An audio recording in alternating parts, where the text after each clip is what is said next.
ఈరోజు మంచి వీడియో ఒకటి చూపిద్దామని వచ్చిన. ఈ వీడియో చూస్తే మాత్రం కొందరికి చాలా కోపం వస్తుంది, చాలా కామెంట్లు పెడతారు. ఒకసారి చూపిస్తా, చూద్దాం. మీకు ఒక పెద్ద షాక్ లాగానేది, చూస్తే తట్టుకోలేవు. సరే ఒకసారి చూద్దాం. அந்தமும் நீரே, ஜோதியும் நீரே, என் சொந்தமும் நீரே.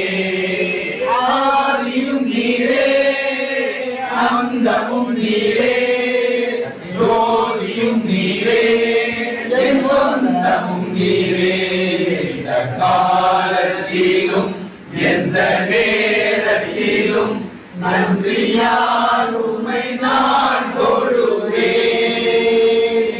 எந்த காலத்திலும் எந்த நேரத்திலும் நன்றியால் உம்மை நான் தொழுவேன். இயேசுவே உம்மை நான் தொழுவேன், தொழுவேன், எந்த வேளையிலும் தொழுவேன்.